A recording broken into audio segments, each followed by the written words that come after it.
Namaste and welcome back to Waking Up with Mindful Serenity, and we're going to continue answering questions from the jar. I'm just going to reach right in and pull out a question. I'm going to read it briefly.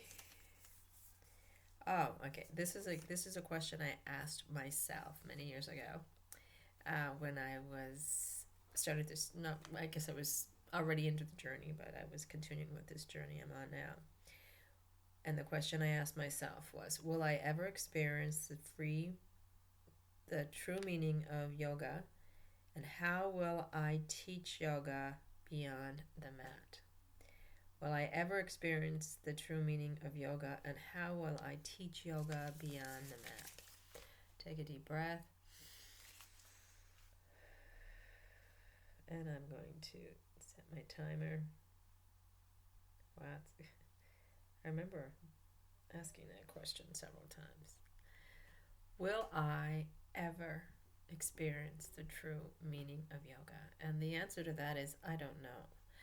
I don't think of this journey as a linear progression. I think if we think in terms of what we learn through yoga is that, and through other Eastern philosophies, is that one moment it's not a linear flow from one moment to the next. Each moment within itself is eternity. And that's really a hard concept to get our minds around, right?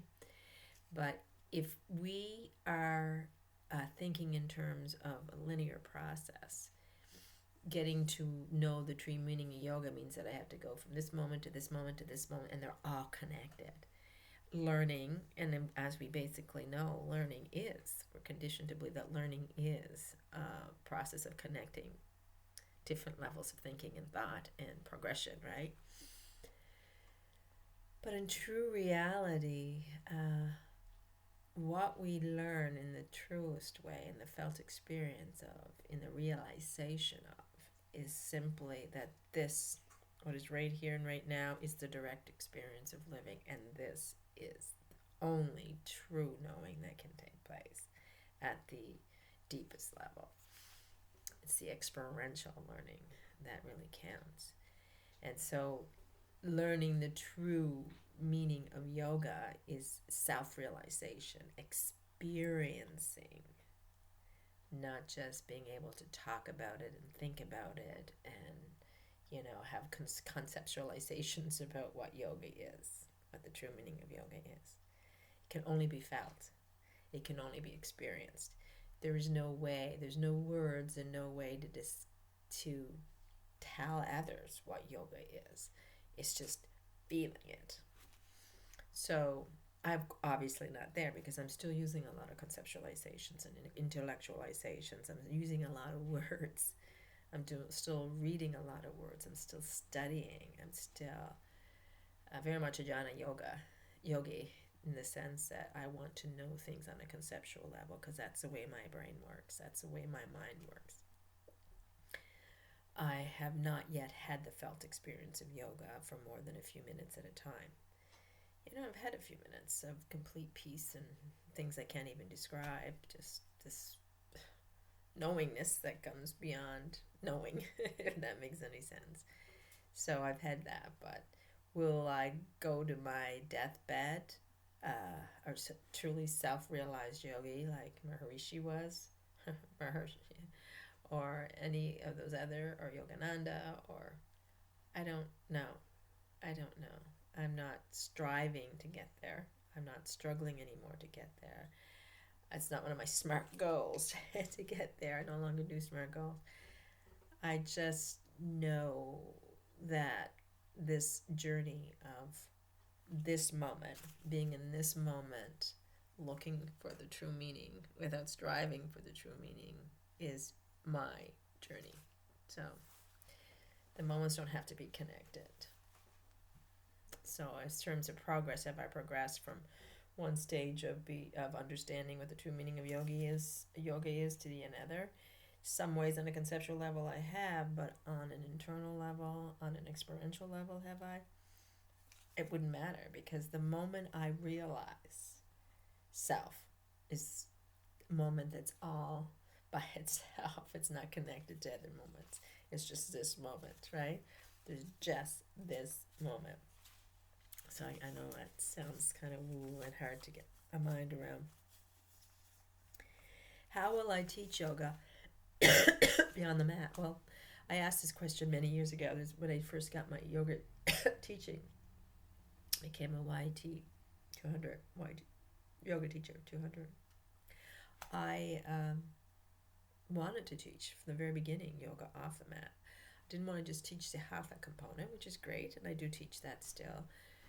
But I wanted to teach what yoga was pointing to. Because I wanted to learn. And I'm one of those people that believe that teaching and learning are opposite sides of the same coin. You teach when you learn, and you learn when you teach. They go together. There's no way around it. So if I'm going to teach yoga off the mat, I'm going to learn what yoga is beyond the hatha component, right? So that is, so all I can do is come here and share what I learned, and that's part of me teaching yoga off the mat. In fact, I don't put any videos up more on the hatha component. I may again soon, because I'm no longer in my yoga studio, so I don't have students coming in anymore. So I still like to teach the hatha component because I think it's very beneficial in all kinds of ways, not just for physical and muscle strength and endurance and flexibility and balance, but for the opening up to Shakti and allowing Shakti to flow.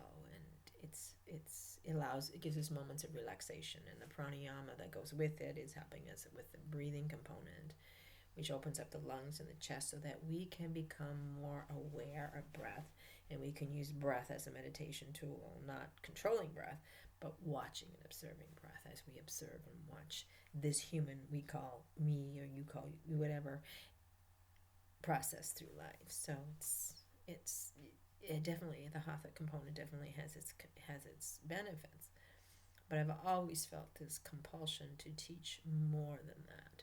As I learn more than that, I've always had this compulsion to learn more than the hatha component, and therefore I had this compulsion to teach more than the hatha component. They go together.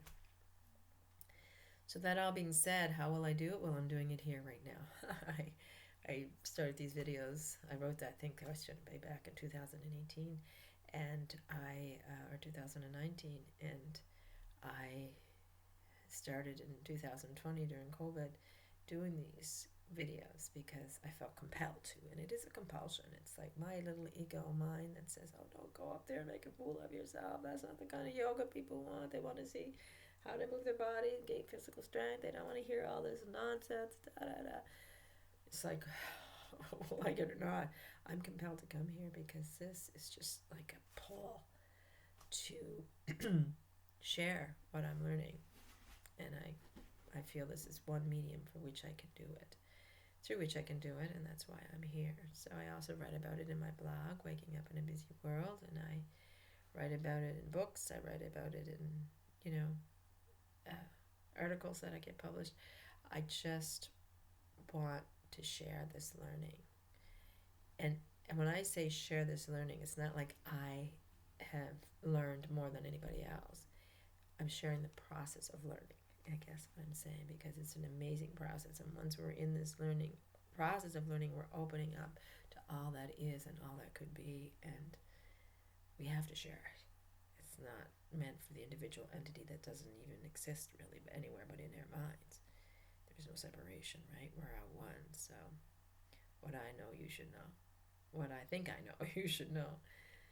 And that's the way she goes. Anyway, I think I've said enough. Thank you so much for joining me. I hope you have an amazing day. Namaste.